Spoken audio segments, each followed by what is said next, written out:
Hey, thanks for checking out my channel. I'm John Stark from ActionMovieGuy.com, and this is a review of Nanny.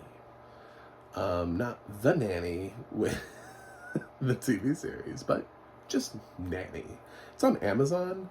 I'm a blind film critic, and I watch films with audio description, and this does have audio description. Um, it's interesting because the film uh, is not entirely spoken in English. So it's also good to have the audio description there so that way for when they speak, I'm just going to say West African because that's what the film says. I can't remember what specific country the character's from, nor do I know the specific language that they're speaking, and I don't want to just completely be offensive and just, I don't know, try to guess. But when they're speaking the other language in the film, um, it's good to be able to have that audio description there so that we can maintain what these characters are talking about back and forth, because there are a lot of intricacies here. Nanny is being billed as a horror film, which to me is sure. I mean, okay, so we need to talk because this has got Bloomhouse attached to it, and I kind of wish it didn't, because I feel like people go into it having a certain amount of expectations about what a Bloomhouse film is.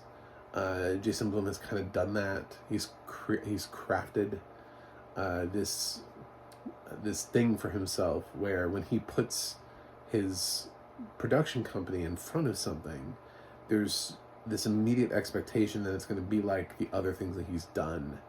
And Nanny is not like that. If I'm going to be saying that, I guess that's a little bit of a spoiler. But it just, I feel like marketing this film as something that it's not to try to get people to watch it is also not the right way to go. I would use the term psychological thriller more than horror. When I hear the term horror, I think of ghosts and zombies and undead things and things that go bump in the night and jump scares, and like, especially when I think of Blumhouse, I think of a lot of those things, and this is way more of a slow burn, intense. You don't really know what's going on. Is she losing her mind? Type of thing. Is she being haunted? What is she being haunted by? What's going on? It doesn't really fully reveal itself until the end. I will say that I correctly guessed how the film would end. I picked up on it. I've watched too many fucking movies in my lifetime for this film to have tricked me. It did not trick me. I knew what the third act was. I don't know that everybody will, because the film does really try to give you this psychological aspect, this what's going on. She constantly breaks with, the main character constantly breaks with reality.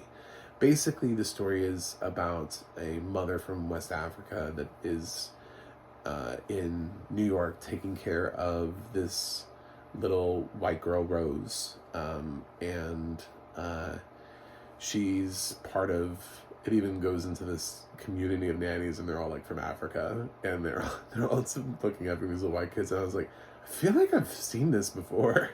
There definitely was another project where this exact same thing happened, where it was a whole bunch of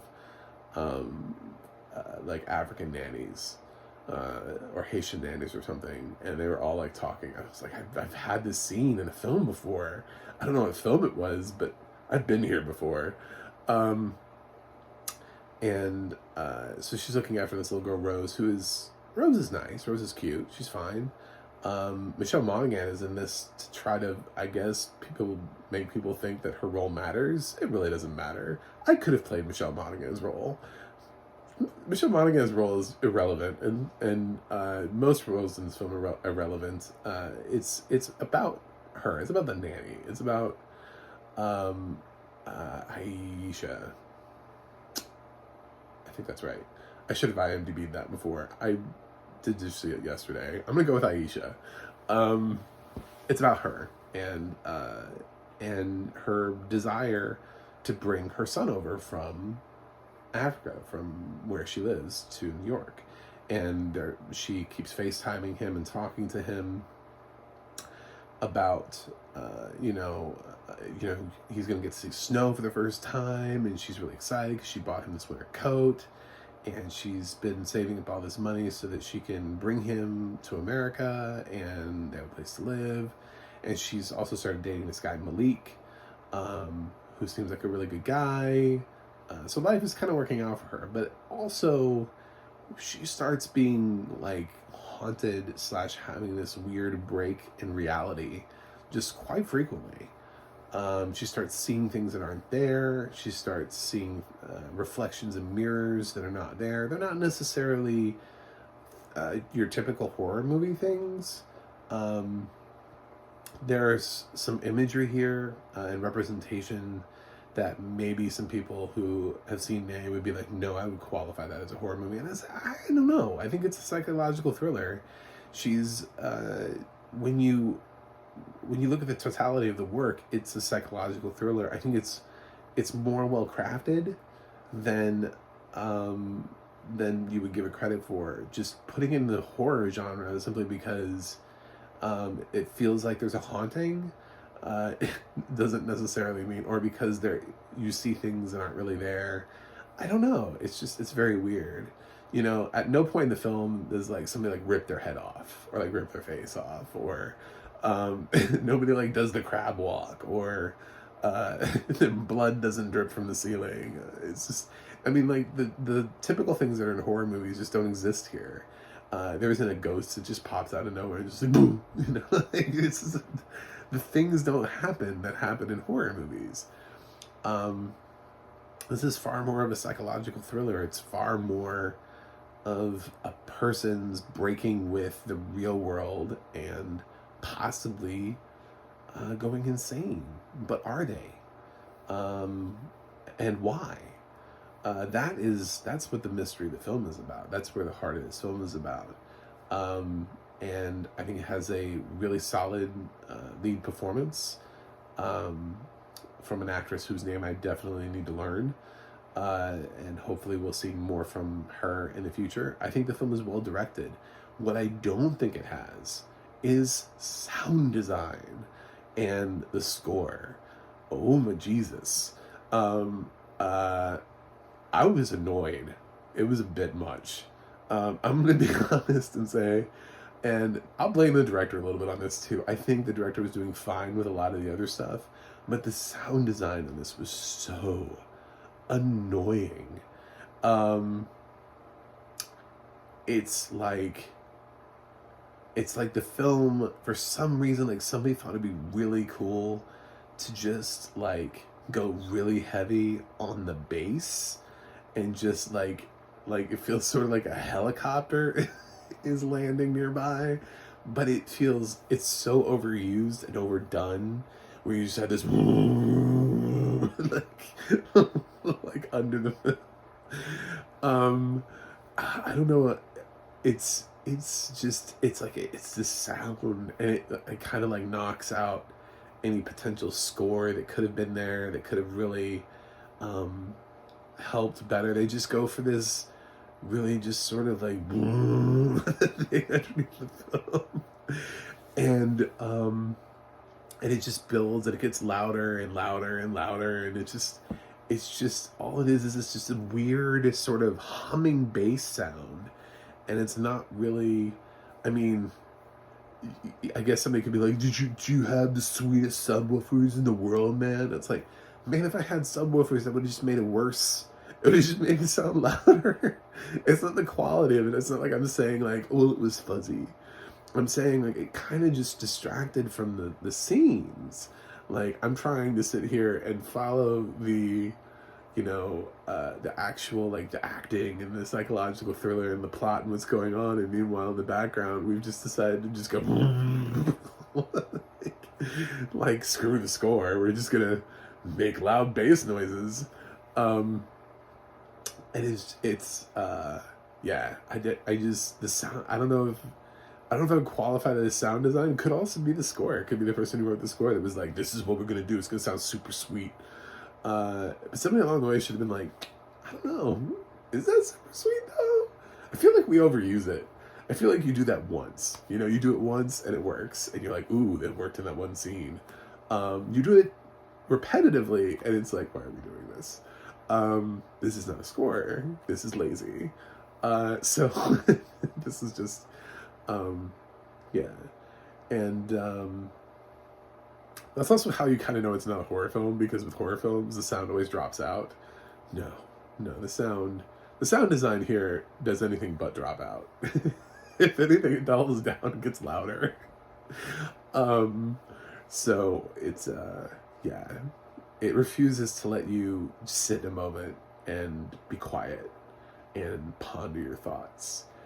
It just wants you to feel like, I don't know, like something is landing outside. I, I don't know how else to describe it. Yeah, so I really like the film. I just hate the sound design. I have no other complaints really about the film. I mean, there are choices that I understand why they were made. They needed somebody like Michelle Monaghan in the film to try to get people to watch it, because a film without a cast, a recognizable cast, is not going to get as many people to watch it. I would argue that I don't know that Michelle Monaghan has a lot of people who are clicking on this because they're like, "Oh, I'm a big fan." Um, I don't know that she's the one that's going to rope it in, but they did get a name in the film, so I guess maybe that served a purpose. But I loved how she was on for a while. I remember seeing her in like supporting actress or something like Gold Derby. I was like, now I'm like, nobody saw that film. Nobody at Gold Derby saw this film before they put her name in supporting actress, because no person in their right mind would have put her in supporting, would have put her as an eligible supporting actress candidate for this film had they actually seen the film. If I was in the room and if I was coding, right, and I'm sitting there coding for Gold Derby, and like the editor walks in and he's my boss and he's like, "We're gonna add Michelle Monaghan. Apparently she's in a film called Nanny for Best Supporting Actress." I'd be like, "Oh, I saw that. No, we're not gonna add her."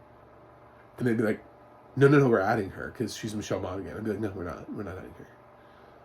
But I mean, she could be, and I was like, "She's not gonna be nominated. Don't worry about it. Just go away. Bye." just like, don't worry about it. It's fine. It's not that she's bad. It's just like her role is just so inconsequential to the actual progress of the film. Um, the film is not about her at all, and she doesn't really offer anything to the film. So she's just there. It's it's not really even a hard role. She doesn't have. She has like maybe like one scene where she kind of has an emotion. But I think she was just brought into the film because she's Michelle Monaghan. So, yeah, I think the film is way more interesting if you just embrace the story of what it's trying to tell you and wait for the whole thing. The whole thing, because the whole film makes sense by the end of it. It doesn't feel like it's making sense because it's a psychological thriller, so you're like, what the hell's going on for most of the film? And it's possible that you'll figure it out. I figured it out. So I can't give this film too high of a praise because I saw the hand, you know? But I don't know that everybody will. I thought for the most part, I thought it was really well done and well acted. So I am, yeah, and I'm happy with the audio description. So, which was Media Access Group, and I can't remember the narrator. I thought I was going to be able to remember it. I'm so close. No, I can't. And I'm going to give Nanny a B. Take out the sound design. Redo the sound design for this film. Stop advertising as a horror film. Take Blumhouse off of it. Jason Blum needs to have like another a thing where he doesn't put Blumhouse in front of it, and he just, you know, I remember seeing like Blumhouse Tilt.